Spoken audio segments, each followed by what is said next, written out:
thunder fire you. I mean, from a parent to their child. See your head like mango from a parent to your child to their child. What's the other one I heard one time? Um, moto jam you, like, how was that woman say that? Moto bue. I think, what language was that? As a parent, you open your mouth and you curse your child and you say it's because you're angry, it's because the child got you pissed, it's because the child did something wrong. As a parent, I mean, are you serious? Are you serious? As parents, you are co-creators. I mean, God is the one who creates everything. And he then made you co-creator, meaning he gave you that right, that privilege to create with him. You're not creating fruit like or sometimes something other people go pick and eat, or creating animals. God is literally holding your hands and saying, "Come, let us multiply the world." I mean, no, not even that. Like, come, let me use you to send a rare human. Let me use you to let me send someone powerful to the world through you. Let me send a genius through you. Let me send a woman with the most sonorous voice. And God is using you to do this, and you are using the gift, the creation that God sends through you to play. Like, you're cursing the child because they came through you.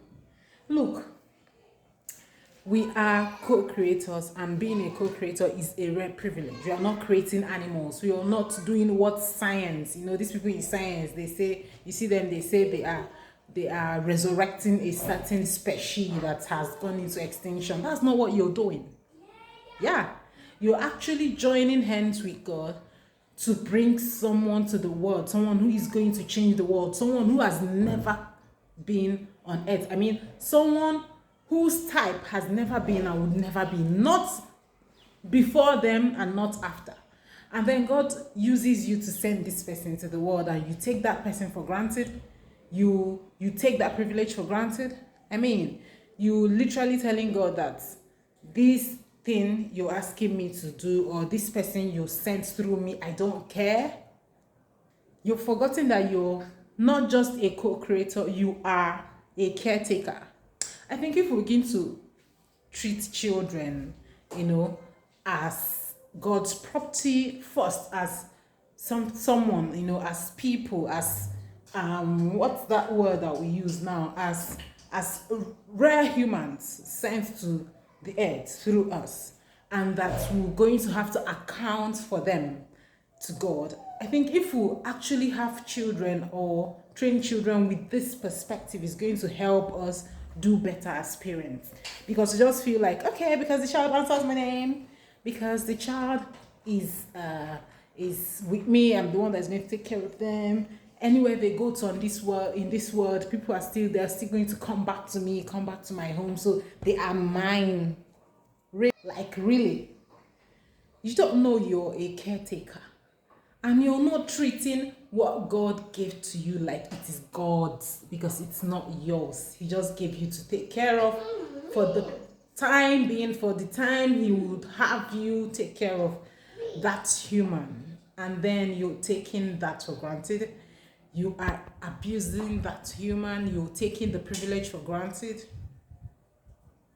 It's a rare privilege to be co-creators with God.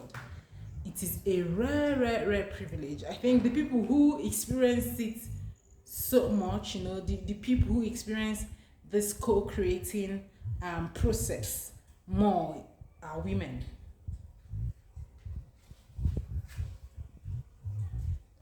Because you're the one who's going to do the carrying, the conceiving, the conception, the carrying, the birth, and you're the one who's going to do all of that. And so you're the one who experiences it the most.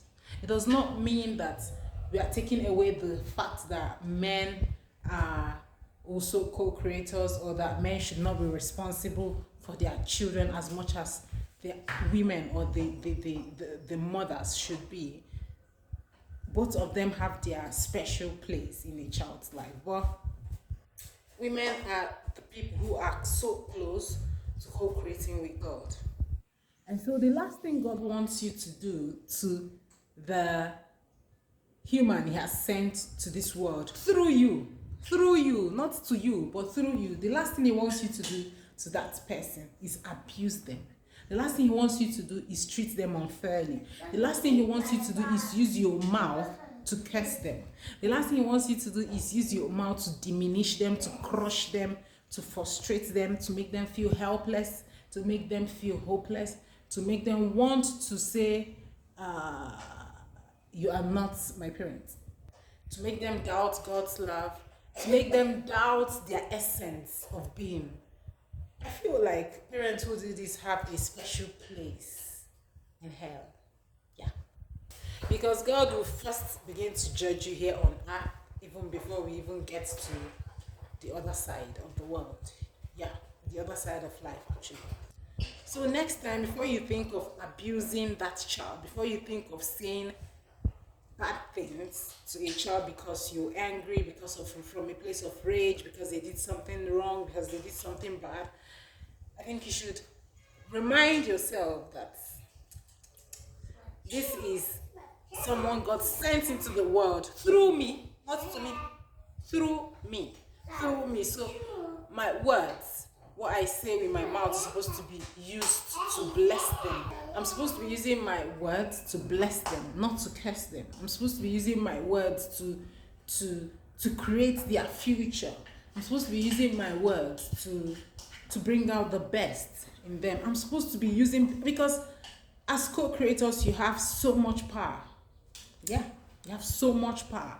Just the way God created. And he said, God said, mouth, not his teeth. Forget my teeth. Mouth. He said, let there be light, and there was light. He said, let there be light. Let there be. Let the waters be filled with fishes. Mouth, and all of those things came to be.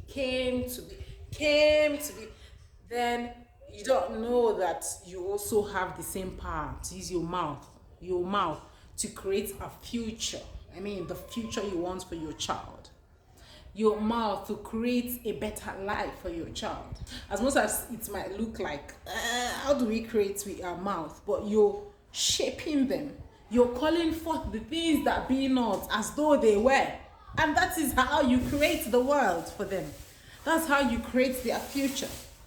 You're blessing them. You're saying good things to them. Yeah. So, and that's because you're also their first prophet. You're the one who's, whatever it is you say stays, it sticks. And you see in the Bible, you see fathers blessing their children, when they're about to depart the world. You see them calling their children and blessing them. And the ones they bless is blessed. The ones they curse stays cursed. Stays cursed. That's to show you that it's powerful. And it's your job to bless your child, not to curse them. It's your job to bring out the best in your child through your words. If you feel you cannot do any other thing, your mouth, as long as you can speak good words to them. Yeah. So please do better. You're co-creators, you're not diminishers, you're not the ones to put them down. And most importantly, they came through you for the world and not for you.